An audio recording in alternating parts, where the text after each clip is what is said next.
3. Good afternoon. Good afternoon, campers. Ready Camp 2020. Thanks for having me on today. I'm working from home, so I'm in the basement of my home, so not my normal office, but I've got a little presentation set up for today. And at any time, if you have any questions, just give me your Zoom hand. Let me know you got one, or shout out, and I'll stop and you can ask a question. So I'm going to share my screen now for just a little bit. So just let me transition to that. And can you see my screen okay? We still see you, not your PowerPoint presentation. Okay, hang on here. Can you So, see there it now? you go. Yep. Yes. Okay. So this is for Ready Camp 2020. And we're going to be rolling into a bunch of things that happened during my law enforcement career, because that's the emphasis today. But we wanted to start with welcome the campers. We're going to talk for maybe a little hour, a little less, and we'll have a little fun. We'll talk about some fun stories and maybe some not so fun stories during the career, some real life things that happen. If you have any questions, like I said, just raise your Zoom hand, flag me down, or let me know. And then we're going to take a little ride down history with me. So I appreciate y'all coming in today.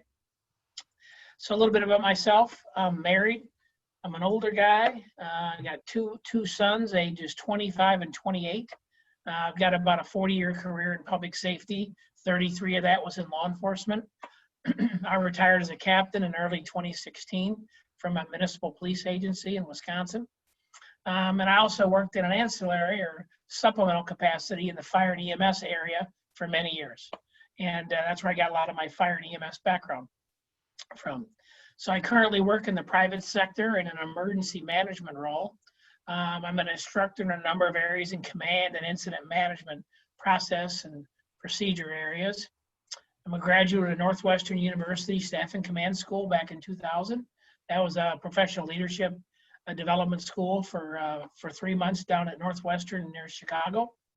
I'm also a graduate of the FBI National Academy down at the University of Virginia in Quantico, Virginia. It's at the Quantico Marine Corps Base.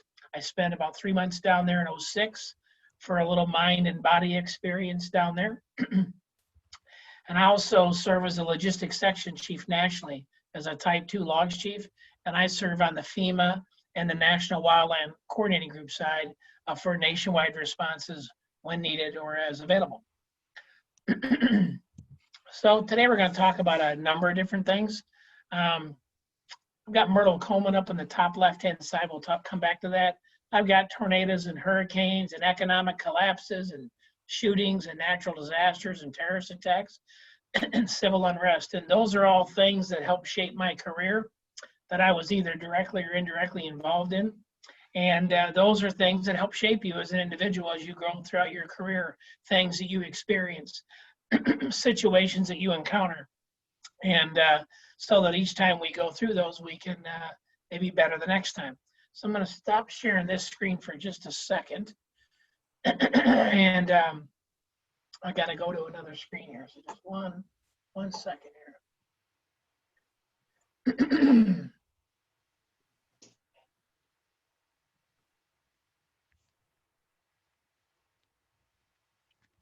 So can you see my screen now? It's just blue. Just blue. Okay, 1 second here. 1 second here.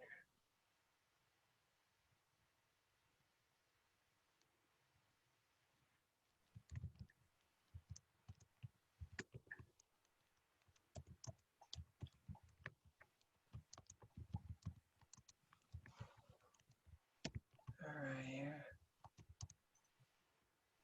Well, Myrtle Coleman, I can't pull it up here, so I apologize. Myrtle Coleman was a late 70s-year-old woman that was at a St. Patrick's Day festival at the Grinnell Senior Center in the community where I lived. I was 17 years old. I was the class president in my class at the high school, and it was my junior year, so I was moving into my senior year in 1981, and I was dancing with Myrtle in the old folks' place, and we were dancing, and she suffered a cardiac arrest and she collapsed. And everybody froze. No one knew what to do. Everybody froze. This was 1980. But my sister, who was older than I was, she had trained me in CPR because she was a CPR instructor at the local Red Cross. And she made me do it so she could practice on her younger brother, kind of thing. And that was a turning point in my career because I was going to be pursuing a political science degree at University of Wisconsin-Madison. I was already admitted into the college, and I was going to be going to UW-Madison for political science and after I graduated high school in 1981. In this situation where Myrtle collapsed, then I had this overwhelming desire to help. Although I wasn't really sure I knew what to do, but I started CPR in the best way that I knew how. And I helped resuscitate Myrtle until the fire department paramedics came, and she ultimately died. But it was a very turning point in my career as a young man, 17 years old, and I had this life-changing event, which that coupled with some family issues made me change my career path and not go to UW-Madison. So I know most of you on here, some of your young people that different family situations. I just want to tell you a little bit about mine. In the late 1970s and early 1980, there was a huge economic collapse in the country. Interest rates were 15%. It was a very challenging time. My dad had lost his job at the place where he worked, and my mom and dad actually lost their home, the home that we lived in. And so this was very difficult time for us and our family because my mom and dad in 1981 had to move out of state to seek employment elsewhere. And I was on my own, and I had to move out and go to school. And that was sort of that piece that helped change me. Was I had to become very dependent upon myself right away. I had no backup. I had no support mechanisms. I didn't have a credit card. I had nothing. And so I enrolled in the local technical college up in Madison, Madison Area Technical College, in the fire safety program. And that's where I started in my public safety career after I graduated high school in 1981. So we'll move on to some of these other incidents, but I want to tell you where I started because that was a big shift for me. No, I don't think anyone who's 17 or 18 years old knows exactly what they want to do for the rest of their life. And I thought I knew what I wanted to do, but then I had an interest in public safety and law enforcement and fire. I wasn't really sure. In fact, I wanted to do both at one time. So that was sort of my start. So how many of you have ever flown on an airplane? How many students there that have ever flown on an airplane? Kit, Janice, have you ever flown on an airplane? Yeah, I have. Okay. How about We have Damien with us too. Damien? Damien, have you ever flown on an airplane? He put in the chat box he has. Okay, all right. So I've got this little slide up. It's a little video, and we're going to watch it for a second. And it's about an airplane incident, and we're going to talk about it for just a little bit. Okay. Can you hear it okay?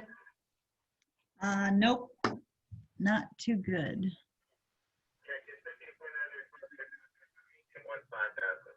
Can you hear it now? Can see it real good. Okay. This is of the U.S. Airways Flight 1549.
Texas. Texas 1549 radar contact is lost. You also got Newark Airport up to 2 o'clock in about 7 miles. Eagle 54718, channel thing 210.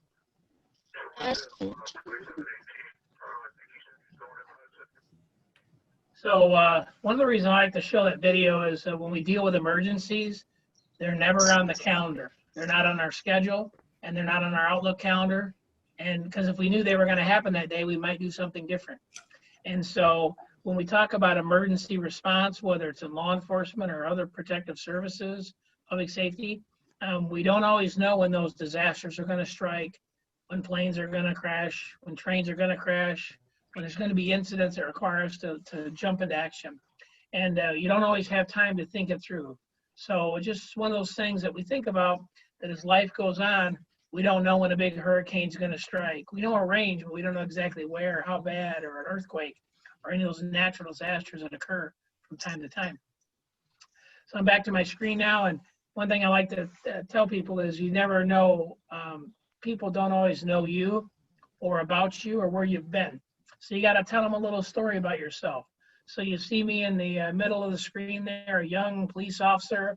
I was probably 25, 27 years old at that time, working in the community. And then as a sergeant, and then as I get older and less hair, I'm in different assignments. The one on the bottom right, I'm pictured in Kathmandu, Nepal. I was doing some work for the State Department for the United States, and it was in Kathmandu, Nepal for the Nepal National Police.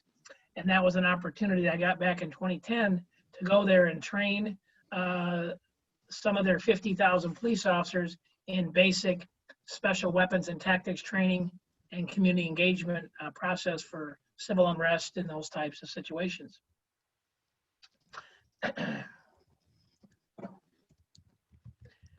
You know, wouldn't be law enforcement if there's always good stories, but there's always sad stories.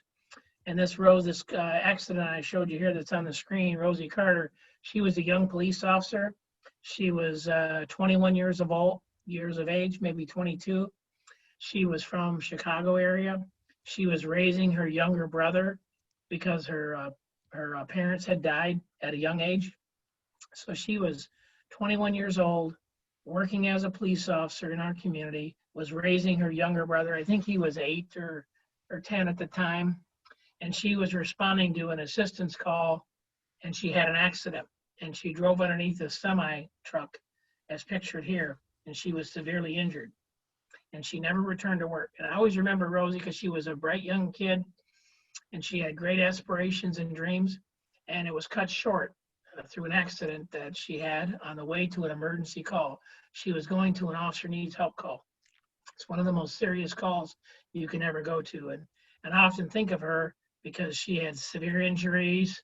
She became totally disabled and wasn't able to care for her brother anymore. And it's a very sad story. And you have to remember those that have sacrificed a great deal to help keep our communities safe. Next up is an image back in the early 2000s. That's me in the camo. I'm surprised you can even see me with my camouflage outfit, but that's me talking to a representative from the Pentagon, the guy in the suit. The guys off to the right are General Wilkening in the middle of the Air Guard personnel and other military staff. We were doing some demonstrations for how to do hostage rescue situations at a training facility up in Volkfield, Wisconsin. And we were doing a demo on their request to see what the capacity of local law enforcement officers and teams were. Every once in a while, you get to meet dignitaries during the course of your duties. I was fortunate where I got to meet with then President Obama when Senator Obama was running for president, when he came to town for a political visit the year that he won, and the Attorney General at the time on the left when I graduated from the FBI Academy, and John Kerry when he was running for president in 2004, and George Bush when he was visiting in 2008 in the community. So every once in a while you get to meet some really cool people that you see and engage differently than sometimes you see in the political side of things. but I got to meet all Republicans and Democrats, and over the course of time, got to meet some really nice people over time. Next up is a little image from chemical biological response. We had the guys in the blue suits are our law enforcement officers dressed in hazardous materials clothing that are responding to a hazardous material threat incident. And we're doing it with the military's 54 Civil Support Team. And we had to do joint training with them for joint entries to areas of high risk, potential terrorist activity, those type of situations. And that was a training environment. So we got to do a lot of cool stuff over time with specialized weapons, tactics, training, and some of that into the fire and EMS area as well. Next up, the I-35 bridge collapse, a section of highway that collapsed over Minnesota, Minneapolis back in 2007, left 14 people dead and 147 injured. Major response situation that occurred in the cities back in 07. And these really highlighted a bunch of lessons learned for all of us, regardless of where that bridge is. There's several bridges like that near my home in Wisconsin. So we really took a lot of effort to study and mitigate the response to those types of situations and how we might do it better if something like that happened here in our community. Next up was a major explosion in Sun Prairie, attached to the Southwest Incident Management Team, as pictured in the yellow area in the state of Wisconsin. And as we look at the image on the right, that was during a command post operation where there was a major natural gas explosion in the community and the resources were overwhelmed.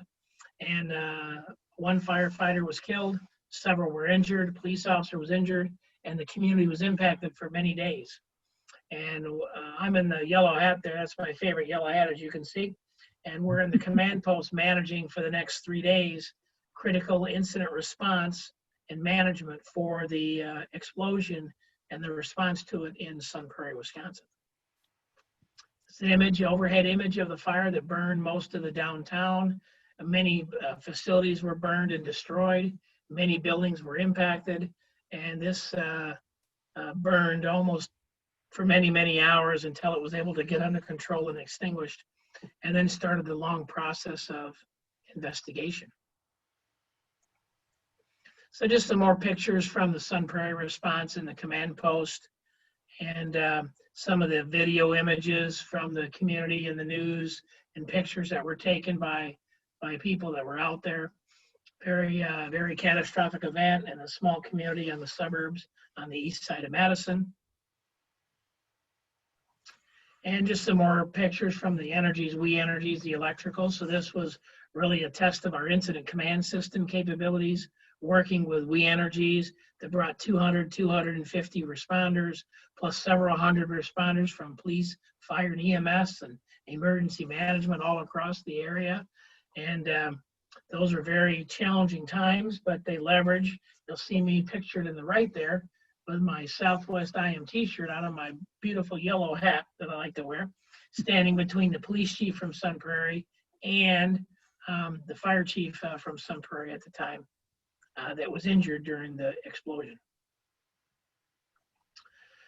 As we look at, things going on, there's a lot of stuff we do in the community, a lot of how we engage our community, how we engage the neighbors in the community. And there's also a lot of things that we do on the tactical side, like I showed hazmat, hazardous materials response, and explosive ordnance, SWAT team. We had a SWAT team, and I was a commander of the SWAT team for many years, nearly 15 years. I was on the team for nearly 27 as an operator, and we had a lot of capability. We put together a little video that we put together back in the mid-2000s, which I'll play a little bit. And it just showed some of the capabilities of the team. We were doing some work with the Air Guard and moving our personnel around by National Guard aircraft. So it's a little video compilation of some things that they were put together for that. And some of the training evolutions that police officers do related to firearms training, emergency medical training, those type of things. This will play for about a minute or so, and then we'll come back to the presentation.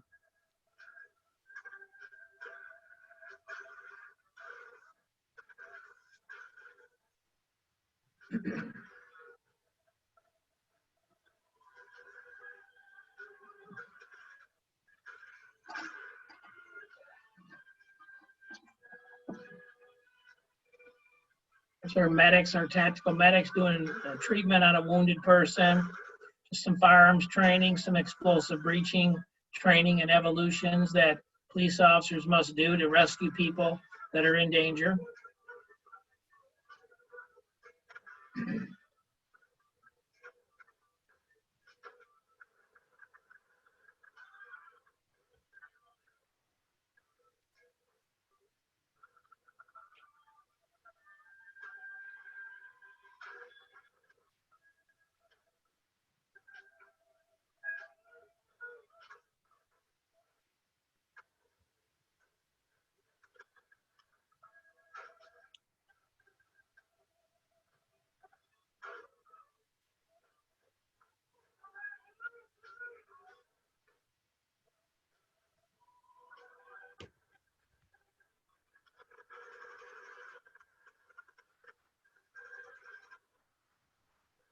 So like with all things, there's always tactical situations, chemical munitions, firearms training.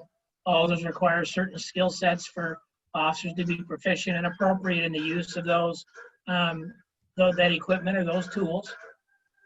And so this is just a compilation of many training scenarios that were completed in that time frame back in the mid-2000 range. And then our work with the aircraft of how to move our personnel around via National Guard helicopter. Next up is some evidence work. Police respond to crime scenes that require communications and investigative support. I designed this unit here. This is the command post that was for the community in which I worked.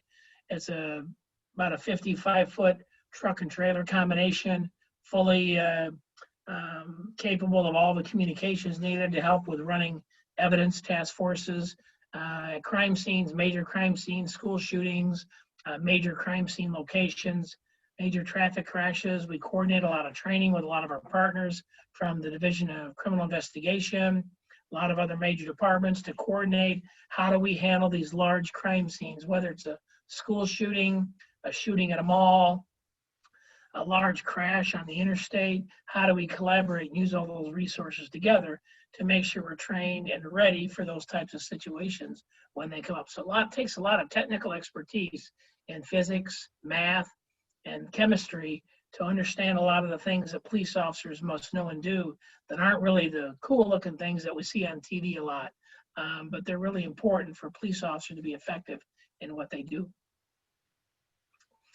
Next up is a trip that I had in Kathmandu. Pictured on the left is me with the commander of the Nepal National Police Training Academy. And he's either really short or I'm really big or somewhere in the middle. But we enjoyed our time there in Nepal. And then next up in 2015 was a response to the massive earthquake in Kathmandu. So part of my work in Kathmandu in 2010 was to help train local resources in emergency response and tactical capabilities. And in the right was some response and coordination and training for the government of Nepal during a massive earthquake that occurred in 2015. The guy on the right, the guy in the helicopter, was a commander in the military when I was there in 2010, and he remembered me, and we got to meet up during the earthquake response and post-earthquake response in 2015.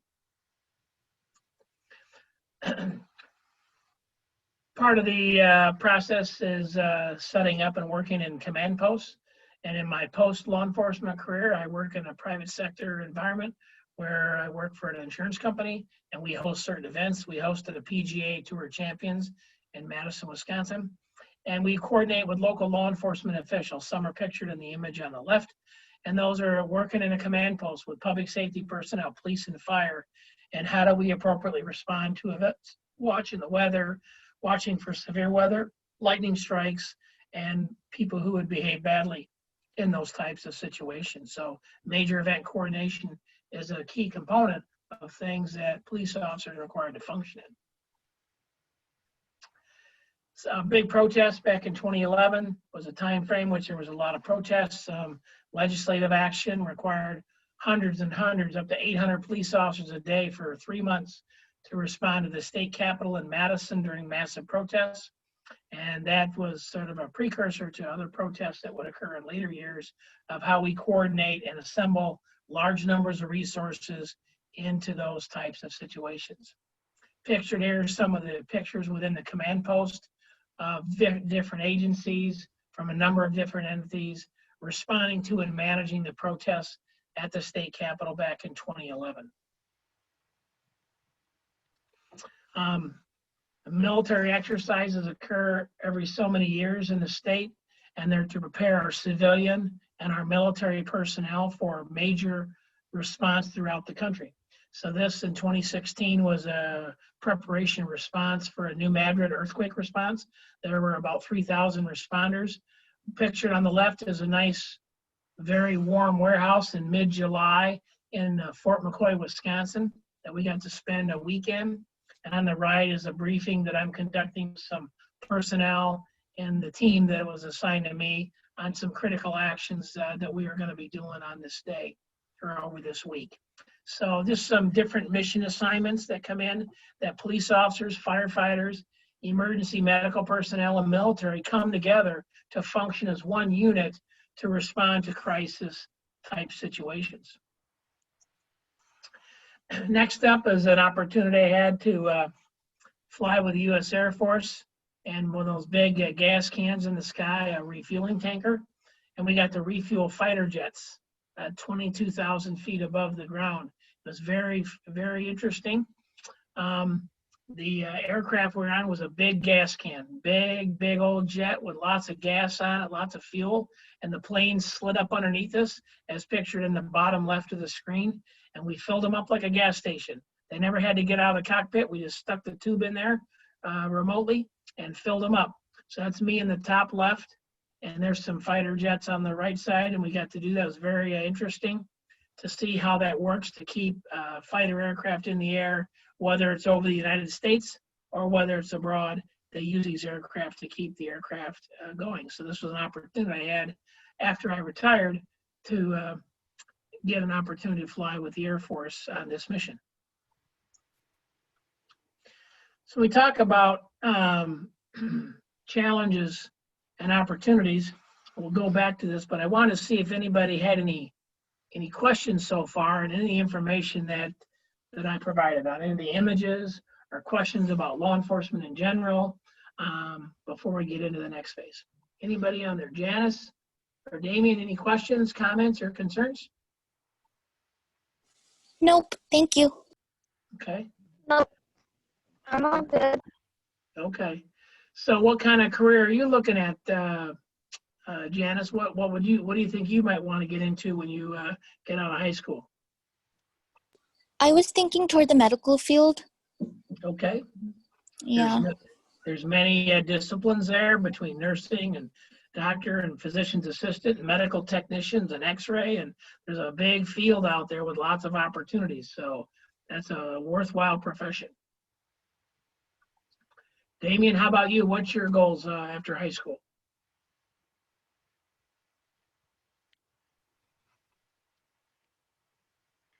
Damien, do you have any thoughts of what you're going to do? Probably be like a volunteer firefighter and do game designing. Excellent. You know, many of us started out as volunteer firefighters. It's an admirable profession. It allows you to stay engaged in your community, helping out and volunteering while gathering some very important skill sets that can help you and your family as you grow through life. So that's a very good start there. No matter where you live, they're always looking for volunteers. Okay. So as we get into next up, what we are hoping to do is anybody that was interested is to create a little presentation or brochure or poster or a video segment, whatever really works for you, whatever you have available. So it could be on a single piece of paper, it could be on a Word document, it could be a PowerPoint. And we want to see what you think about what are the challenges for police agencies beyond 2020. We know 2020 has been a very tough year with the pandemic and some of the civil unrest that's going on. and it's really going to impact law enforcement agencies significantly. And if you could think about, what is recruitment, training, and retention efforts going to look like for police agencies moving forward? How do they recruit people?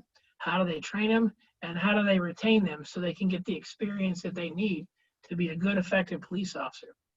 Also, how do we engage our community? What are our community engagement efforts? How do we engage those that live within our communities that might be very different from us and how we live or how we,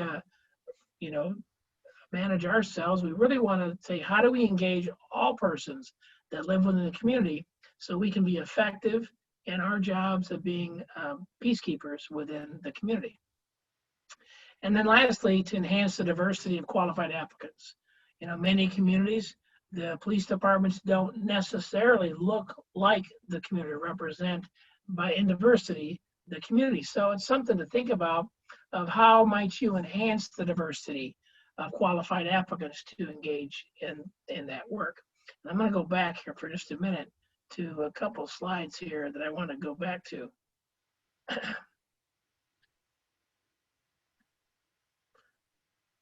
So we see this slide here where I got Myrtle Comb at the top. That was sort of my starting point. The Barneville tornado, 1984, that was one of my first natural disasters that I responded to in 1984. It was total devastation. The community was wiped out. 8 people were killed, and almost most of them were from one entire family.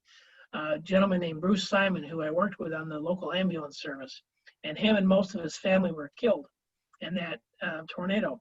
But he had one son that survived, and he was an infant son that was found a great distance away from the home that had been destroyed, and he had been paralyzed, but he survived. And I remember seeing him at the 20-year anniversary of the Barneville tornado. And this kid came wheeling in. He was 20 years old, and he came wheeling in a wheelchair. And we knew exactly who it was. And there wasn't a dry eye in the place because we knew that was Bruce's son. And he had grown into a young man, 20 years old. And it was a very sad but happy moment for him from some of the tragedy that occurred in Barneville. We had some incidents in Rodney King's civil unrest back in 1992 after a police action in Los Angeles turned bad. We had civil unrest in the KKK in Ferguson, Missouri in the late 90s till 2015. These were all big challenges on law enforcement and how we responded to those types of situations. As Mary Jean might have mentioned, the school safety programs. We were working on school safety programs with Mary Jean and her group back before Columbine High School. Columbine High School wasn't the first school shooting, but it was one that had the highest visibility and the most impact on how we respond to school crises today. So that was in 1999. But we were doing school safety and response programs before Columbine and then well into the 2000s and how to better prepare and respond for those crisis situations when they happen in schools. The 9/11 terrorist attacks really helped focus our direction nationally in terrorism response and training and exercising.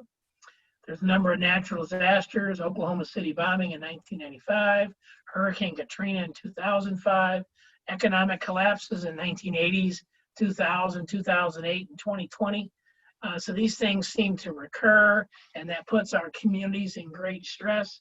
It puts those that don't have a large safety net in extremely dire situations and really causes things to manifest themselves when there's a huge economic impact or collapse, because those who may not be able to have a big safety net, they don't have a family that can help support them or have the capacity to, can really find themselves in dire situations. So we're seeing a little bit of that now as well. Hurricane Harvey in Puerto Rico, got to respond to Hurricane Harvey and Puerto Rico response in 2017 for a few weeks in the fall of 2017. Very devastating. Hurricane Harvey was a hurricane that affected 5 million people in Metro Houston area. Now, if you think about it, there's about 5.5 million people in the state of Wisconsin, and there's 5 million people that live in Houston, Texas. So it's very hard to get your hand around how many people can be impacted by a storm that's 500 miles wide and they had like 50 inches of rain within a couple days. So it was a lot of flooding and a lot of damage. a lot of shootings. You know, we don't like to talk about that, but we have to because they occur. They occur in our schools and our courthouses and in our movie theaters. So we've had those. The first one I recall was in 1981. It was the McDonald's, at a McDonald's in San Ysidro, California. And that was my first memory of really an active shooting that occurred. And they ran all the way through 2015 till I retired. And they continue today. Just a lot of mass shootings that we learn from, we respond to. There were several in Wisconsin that we were involved in, and just things that cause us to refine what we do and what we know in those situations. All right, so I talked a little faster than I thought I would. So any questions, comments, concerns, or anything before we look at that project one more time?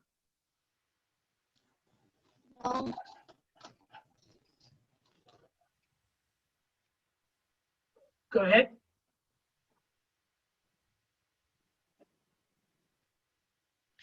What was your most rewarding experience, Bill?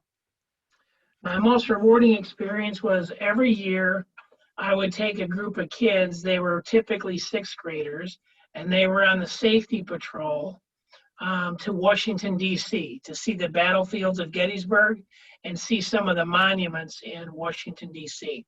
And we took safety patrollers and we tried to make it a reward trip for not only good kids, but also for kids that may not ever have the chance to get there themselves. So we took about 300 kids from around the state of Wisconsin, about 35 kids from our community, and every year for probably 15 years, from like the late 1980s until probably the early 2000s, I got to participate in that. And that was rewarding because I ran into kids that I took on that trip years later. One became a school superintendent, a few became police officers, a few became firefighters, some became teachers.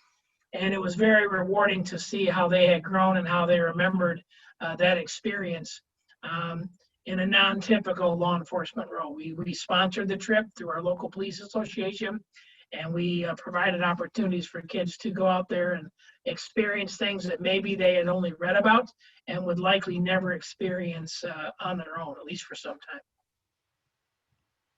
Cool. I feel the same way with Ready Camp, that, you know, it's really fun to watch the young people develop and see what they do with their lives, because it's amazing what they can accomplish. So, You know, great. the career changed so much over time from how I started in the early 1980s until when I retired. The technology, the demands, the expectations. You know, when I was a high school kid and we were talking about math and physics and science and the chemistry table, I thought, man, I am never going to use this crap. You know, I just thought never. And when I became a police officer and I realized I had to have a good understanding of physics and biology and chemistry and how chemicals react with each other and how we do the things that we do in the forensic side of our job, collecting DNA, collecting blood samples. Those are all chemistry, doing crime scene investigation, trajectories of bullets, where they went and where they were fired from, really take a lot of physics and geometry. So things that I took for granted in high school and I thought I would never use them again were really important for me as I moved throughout the career and got more technically skilled in the elements of my job. That was my next question, is if someone is really interested in law enforcement, what should they be concentrating on in high school? Probably not so much in middle school, but maybe in high school. Like what classes would be best? Anything to do with interpersonal skills and developing your interpersonal skills and relationship is critical. The math and sciences is relevant, although it's hard to understand at that point how it's relevant. But math, science, physics, you got to take 1 or 2 classes. Just know that they will come back around, some of those concepts that you had. Mainly just keeping yourself out of areas of trouble that can prevent you from being hired. And what we find is, when I was, for many years of my career, we would have to do backgrounds on applicants. And many times when you apply for a job, regardless of the field, they do a background investigation. And what we find is sometimes young people make mistakes and make very bad choices at a young age, and that can affect them later on. So try to avoid, if at all possible, those underage drinking parties, those minor drug violations, which are relatively minor in many eyes, but when you're going for a law enforcement job, those can be inhibitors or limiting factors for you to get a job. Drug violations, underage drinking, drunk driving, things. We see that when kids go to college, they go out, they want to hang out with their friends, they drink a little, they drive, and they get jammed up with the drunk driving. And that can really prevent them for many years being able to seek employment in that law enforcement or law enforcement related field. Just something to think about as we make life's choices, as we move about the space, that those can impact you more than you would anticipate.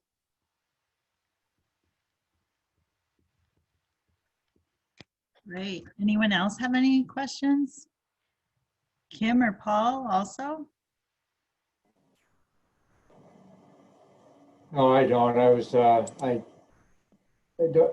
was surprised I didn't see a picture of me and Bill up there, but other than that, I'm. Well, we got to save those really cool pictures for a different time. You know, we do have those. All right. Nice presentation though, Bill. Appreciate it. No problem. Yes. Excellent. So, like I said, if anybody's ever have any questions, Mary Jean has my contact information. If you ever have any questions you want to reach out or ask me. Like I said, if anyone does decide to career public safety, that's law enforcement, fire, emergency medical, they're very rewarding careers. They provided for me and my family good career and good experience, which allowed me to now work in my current job, which is an emergency management position for an insurance company. We have 13,000 employees, and it really gives me an opportunity to leverage what I have learned over 35 years of working in public safety to their benefit. So. Great.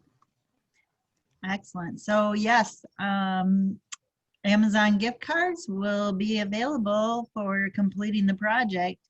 And so that's exciting. All of you have had experience in putting these together for some of the other public service careers. So Bill is challenging you to do one for law enforcement also. So feel free to do that. Send it to me by email. I will be sending that to Bill. And then we will, if we have several of them, even if you aren't on the call today, if you're watching this later, just send me an email with your entry for it, and possibly we'll have another contest to see whose is the best. And we'll have some people actually do some judging of all of the different entries. So feel free to put that together and send it to me. And anyone else have any other questions for Bill? Damien? No, but thank you though. What's that, Damien? No, but thank you though. Yeah, you can maybe put together another TikTok video, Damien, and put together a dance for Bill. That would be fun. Yeah. All right. Well, hey, thanks everybody. I appreciate you letting me take a little bit of your time today, and I hope that it was of interest to you. Yes, it was great. Thank you. Thank you. Thank you. Thank you.